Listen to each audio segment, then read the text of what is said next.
Hello दोस्तों, आज एक और नया टॉपिक लेके आपके सामने हाजिर हुआ हूँ, ग्रेविटेशन।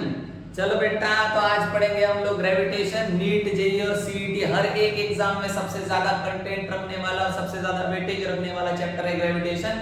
तो चलिए शुरू करते हैं आज का खेल। सबसे पहला टॉपिक रहेगा अपना यूनिवर्सल लॉ ऑफ ग्रेविटेशन। सबको पता है यूनिवर्सल लॉ ऑफ ग्रेविटेशन के बारे में किन्होंने बनाए थे? जी हाँ, सही सोच रहे हैं आप, न्यूटन ने बनाया था। इसमें से सबसे पहला पॉइंट रहेगा अपना यूनिवर्सल लॉ ऑफ ग्रेविटेशन। क्या बताया सर? ग्रेविटेशन के बारे में जितना बताया जाए उतना कमी है न्यूटन्स लॉ ऑफ ग्रेविटेशन में। चलिए देखते हैं। सबसे पहले पहला बॉडी है, यह है ए, यहाँ पे सेकेंड बॉडी है, यह है बी। फर्स्ट बॉडी का मास है m1, सेकेंड बॉडी का मास है m2। m1 is the mass of body A, m2 is the mass of body B। अब सिंपल ऐसे मान लीजिएगा, मेरे हाथ में ये दोनों बॉडीज हैं। यहां से इन दोनों के बीच में आपको फोर्स दिख रहा होगा। जी हाँ, दिख रहा है। अगर मैं इन बॉडीज को बड़ा कर दूं, मास बढ़ा दूं तो फोर्स बढ़ेगा, मास बढ़ा दूं तो फोर्स बढ़ेगा। तो हमें क्या सीखने को मिलता है? मासेस बढ़ेंगे तो फोर्स बढ़ेगा, मासेस बढ़ेंगे तो फोर्स बढ़ेगा। सो मासेस और फोर्स दोनों एक दूसरे को डायरेक्टली प्रोपोर्शनल में हो जाएंगे sir. Force is directly proportional to product of the masses. अब सिंपल यही दोनों बॉडीज है, दोनों के बीच में डिस्टेंस है r। कितना है? r। यहां से अगर मैं डिस्टेंस बढ़ा दूं तो फोर्स कम हो जाएगा, अगर डिस्टेंस बढ़ा दूं तो फोर्स कम हो जाएगा, डिस्टेंस बढ़ा दूं तो फोर्स कम हो जाएगा। Distance increases, force decreases. तो डिस्टेंस और फोर्स दोनों एक दूसरे को इनवर्स प्रोपोर्शन में रहेंगे। कैसे रहेंगे? इनवर्स प्रोपोर्शन में रहेंगे sir. Force is inversely proportional to the square of the distance. दोनों को अगर हम लोग ने साथ में लिख दिए, force is directly proportional to product of the masses and inversely proportional to the square of the distance between them. ये साइन हटाने के लिए हम लोग g नाम का एक कांस्टेंट यूज करेंगे सर। सो फोर्स का फॉर्मूला कितना हो जाएगा? F is equals to gm1 m2 upon r square. तो क्या है न्यूटन का ग्रेविटेशन का law? Force is equals to gm1 m2 upon r square. So जो न्यूटन थे उन्होंने क्या बताया था sir? Every particle of matter attract towards other particle. जो भी मैटर के जितने भी पार्टिकल्स हैं ये एक दूसरे की तरफ खींचे चले आते हैं। कैसे खींचे चले आएंगे? कितना खींचे चले आएंगे? तो उनके बीच का जो फोर्स होता है वो डायरेक्टली प्रोपोर्शन में होता है मासेस पे, और square of the inverse proportion में होता है स्क्वायर ऑफ द डिस्टेंस पे। तो हमें यहां से क्या याद रखना है? F is equals to gm1 m2 upon r square. F का मतलब फोर्स, G का मतलब यूनिवर्सल ग्रेविटेशनल कांस्टेंट, क्योंकि हमने इस प्रोपोर्शन में इसे कांस्टेंट माना है। इसके बारे में और हमें पढ़ना है आगे। m1 m2 है उसके मासेस और r है के बीच में डिस्टेंस। तो यूनिवर्सल लॉ ऑफ ग्रेविटेशन में क्या सीखा? फोर्स कितना होता है न्यूटन का? F is equals to gm1 m2 upon r square. चलिए आगे देखते हैं नेक्स्ट स्लाइड। पहला एमसीक्यू देखते हैं इसके ऊपर। Gravitational force is directly proportional to, just अभी हमने देखा है ग्रेविटेशनल फोर्स का formula gm1 m2 upon r square. Directly proportional to किसको होता है sir? Directly proportional to product of the masses. So directly proportional to product of the masses, option number A उसका answer आ जाएगा। देखा कितना simple था? आंखों ही आंखों में आंसर आएंगे अभी। चलिए नेक्स्ट देखते हैं sir. Gravitational force is mathematically given as. सबको मैं टाइम दे रहा हूं, अच्छे से देखिएगा और फटाफट सोचिएगा कि अब क्या आंसर आएगा, और कमेंट बॉक्स में मुझे जरूर बताइएगा। F is equals to gm1 m2 upon r square. F is equals to gm1 m2 upon r square, option number C answer आ जाएगा, न्यूटन का ग्रेविटेशन का फोर्स।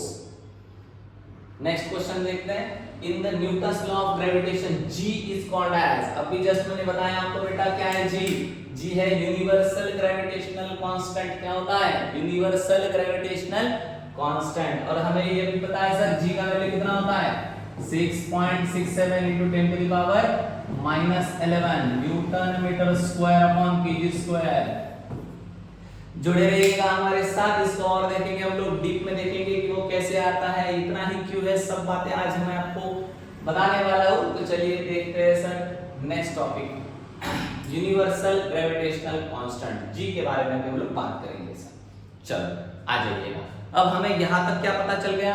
फोर्स कितना होता है? gm1 m2 upon r square. कितना होता है? gm1 m2 upon r square. हमें G के बारे में स्टडी करना है। अब उसका यूनिट देख लेते हैं सर, यूनिवर्सल ग्रेविटेशनल कांस्टेंट।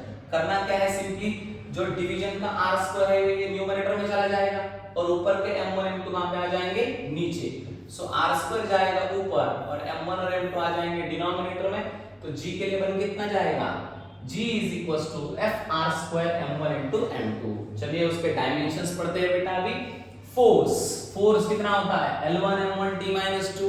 सबको पता है फोर्स कितना होता है, L1 m1 या L1 m1 t minus 2। Force कितना होता है सर, मास इनटू एक्सेलरेशन। मास आ जाता है kg में, एक्सेलरेशन आता है मीटर पर सेकंड स्क्वायर में। यहां से भी हम लोग देख सकते हैं kg का मतलब m1, मीटर का मतलब L1, सेकंड का मतलब -2।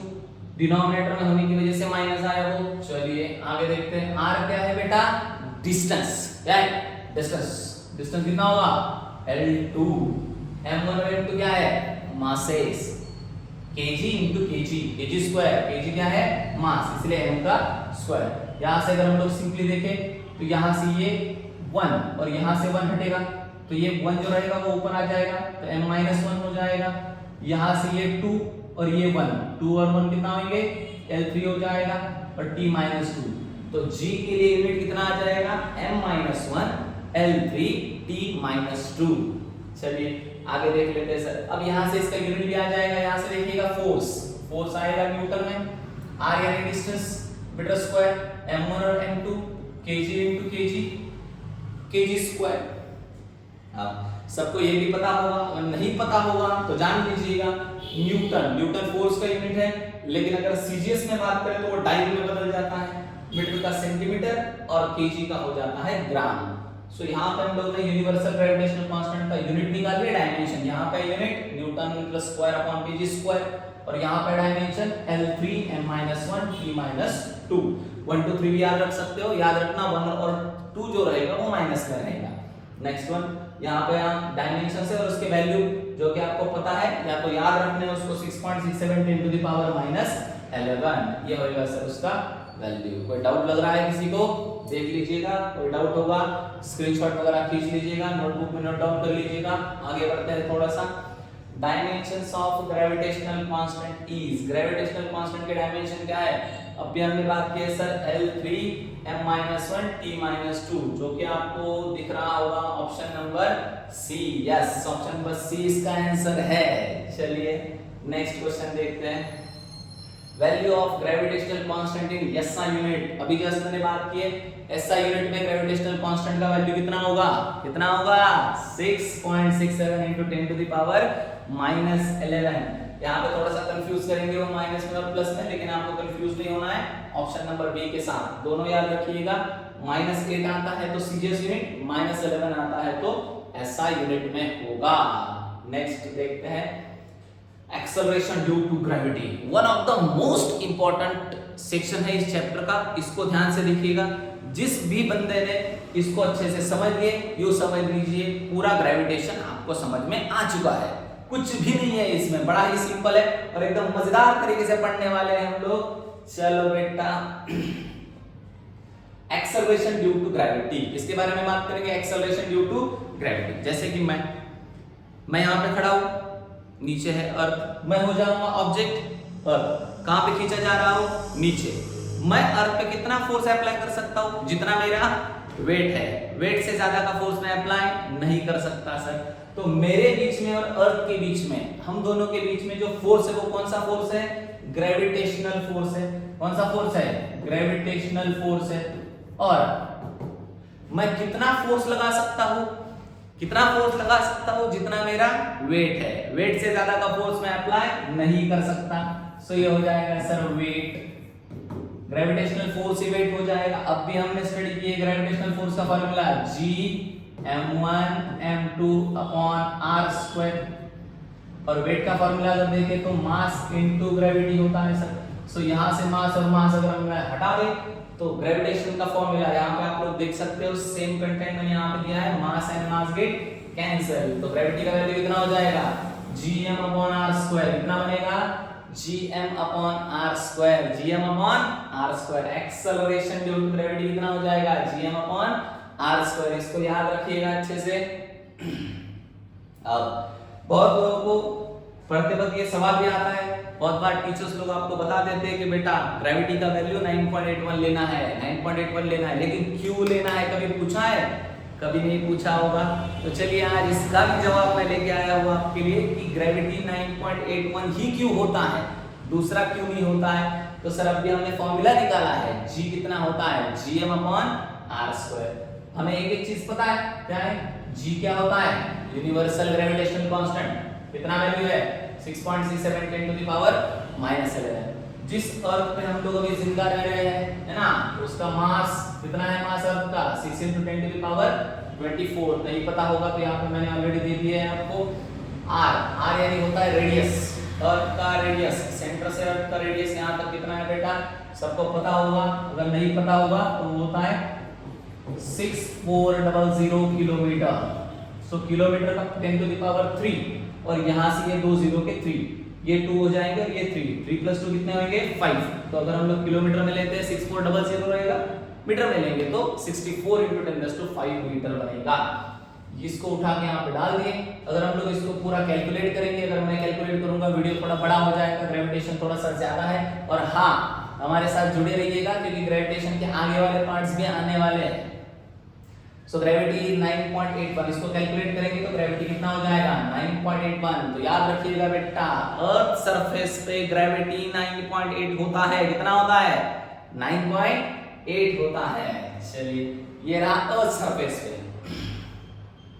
नेक्स्ट वन, अगर मान लो हम लोग अर्थ सरफेस से थोड़ा सा ऊपर चले गए, है ना, अगर हम लोग अर्थ सरफेस से यहाँ पे आते, अगर ऑब्जेक्ट थोड़ा सा हाइट पे चला जाता है, कितना हाइट पे जाता है सर, h हाइट पे चला जाता है। यहाँ से यहाँ तक अर्थ का रेडियस और यहाँ से हाइट, तो यहाँ पे हम लोग अगर ग्रेविटी कैलकुलेट करें तो कितना होगा, कितना फर्क आएगा। ऑब्वियस चीज है, जब भी ऑब्जेक्ट इस पॉइंट पे रहेगा तो भी वेट कहाँ पे रहेगा, वर्टिकली डाउनवर्ड डायरेक्शन में रहेगा सर। सो वेट और इन दोनों के बीच में जो फोर्स है वो कौन सा फोर्स है, ग्रेविटेशन। सेम जो भी हमने किए, weight is equals to gravitational force. Weight का फॉर्मूला मास इनटू ग्रेविटी, लेकिन इस बार ग्रेविटी हाइट का है इसलिए सफिक्स में h लिखा हुआ है। ग्रेविटेशनल फोर्स gmm अपॉन, बस याद ये रखना, अब डिस्टेंस कितना हो जाएगा, यहां से r यहां से h, तो distance is equals to r plus h। Mass and mass get cancel, so gravity at height कितना आ जाएगा, gm upon r plus h bracket का स्क्वायर। कितना आएगा, gm upon r plus h bracket का स्क्वायर। चलो बेटा, ये दोनों स्लाइड से क्या सीखे, ग्रेविटी ऑन अर्थ सरफेस अगर बात करो तो कितना होगा, gm upon r square, and gravity at height पे बात करो तो हो जाएगा gm upon r plus h bracket का स्क्वायर। ये हाइट का ग्रेविटी, ये अर्थ सरफेस का ग्रेविटी। कोई डाउट लग रहा है, कुछ नहीं।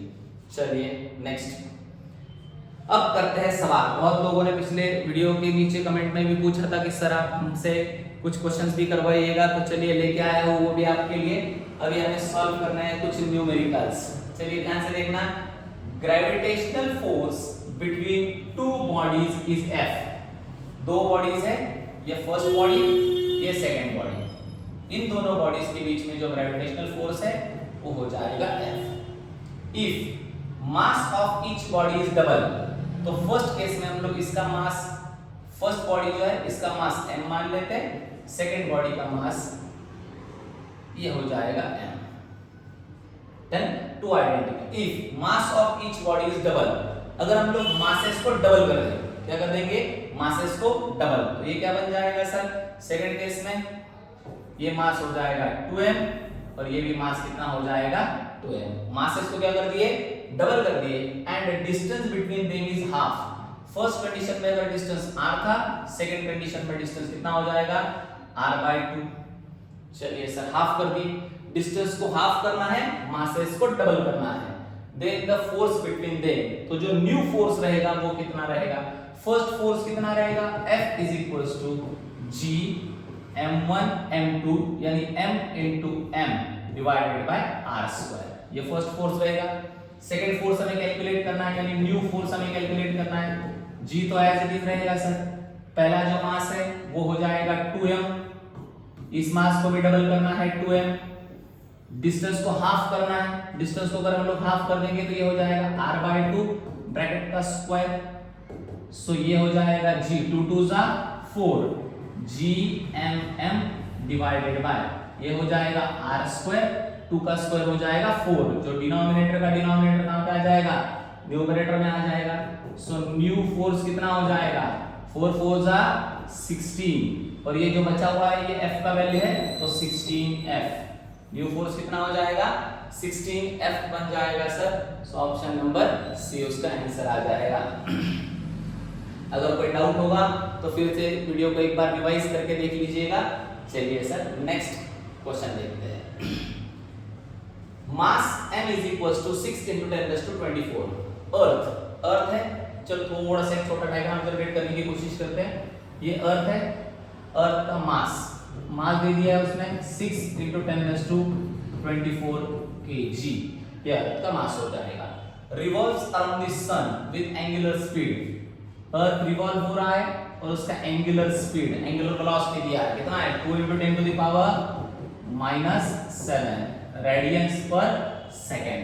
Next circular orbit of radius, जिस भी ऑर्बिट के अराउंड वो रिवॉल्व कर रहा है उसका रेडियस दे दिए तुम लोग को, डिस्टेंस दे दिया कितना है 1.5 into 10 raised to 8, और यहाँ पे है सर किलोमीटर, ये आपको दिख रहा होगा किलोमीटर, तो मैं किलो की जगह पे 10 to the power 3 लगा देता हूँ ताकि ये मीटर में SI यूनिट में कन्वर्ट हो जाए। हमें पता करना है the gravitational force exerted by the sun, हमें निकालना है ग्रेविटेशनल फोर्स का value.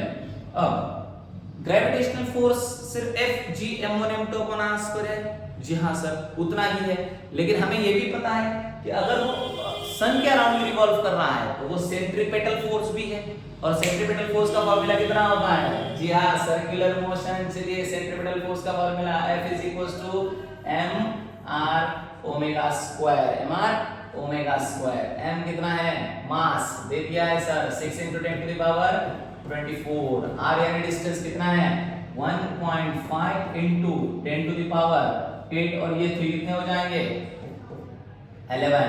Next omega square, omega का 2 का स्क्वायर हो जाएगा 4 और -7 का हो जाएगा, उसका स्क्वायर नहीं करते हैं उसको डबल करते हैं तो ये हो जाएगा 14। सो कैलकुलेशन सिंपली है सर 15 4 जा 60 यानी हो जाएगा 6 6 6 जा 36, 24 यहां से 24 में से 14 माइनस कर देंगे तो कितना रहेगा 10 और ये 11 21, 10 to the power 21 फोर्स आ जाएगा न्यूटन में।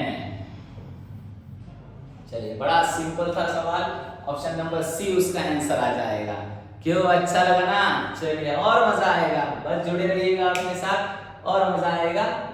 नेक्स्ट सवाल लेते हैं सर।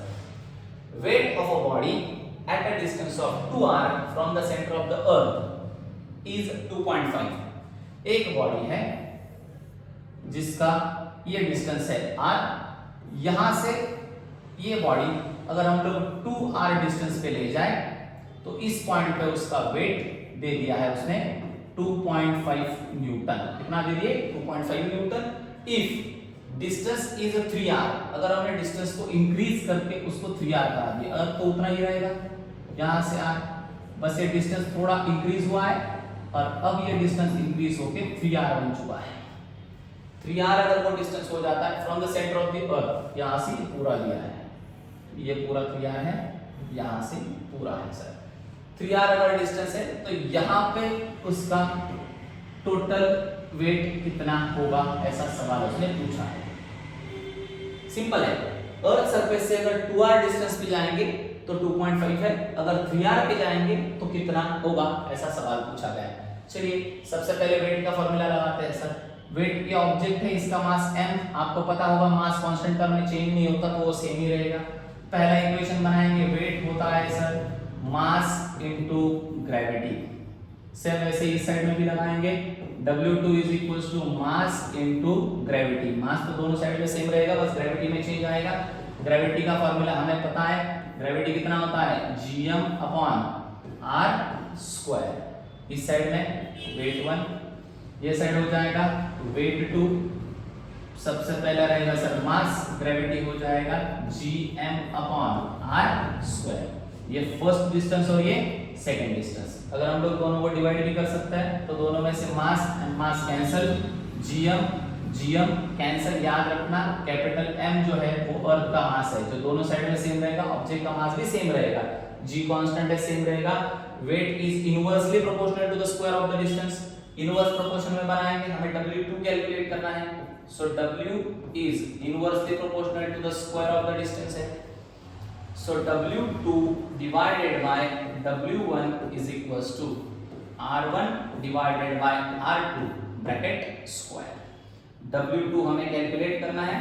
फर्स्ट वेट कितना है 2.5, R1 क्या है R1 यानी फर्स्ट कंडीशन का डिस्टेंस, फर्स्ट कंडीशन में डिस्टेंस कितना है 2R, ये 2R।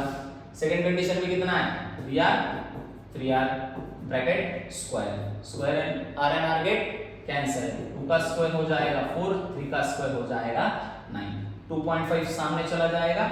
W2 is equals to 4 into 2.5 divided by 9। 2.5 को 4 से मल्टीप्लाई कर देंगे 10 आंसर आएगा, 10 by 9। जब इसको प्रॉपर्ली सॉल्व कर लेंगे तो आंसर आ जाएगा 1.1 न्यूटन, जो कि हमें यहाँ पे अवेलेबल है ऑप्शन नंबर ए में। देख लीजिएगा, अगर कोई डाउट होगा तो फिर से उसको रिवाइज करके एक बार देख लीजिएगा। अगर कोई डाउट है तो आप पर्सनली मुझे कॉल या SMS भी कर सकते हैं। चलिए next, the distance of the centre of the moon and the distance of the center of the moon and the earth is d. Mass of the earth is 81 times mass of the moon. At what distance from the center of the earth gravitational force will be 0? क्या भारी सवाल पूछा गया है, लेकिन मैं चाहूंगा कि ये वाला जो सवाल है इसका आप आंसर मुझे कमेंट करके जरूर बताएंगे, और अगर आपको कोई दिक्कत है तो हमें कांटेक्ट करिएगा, और ऐसे ही मजेदार वीडियोस के लिए हमें सब्सक्राइब करिएगा। Thank you.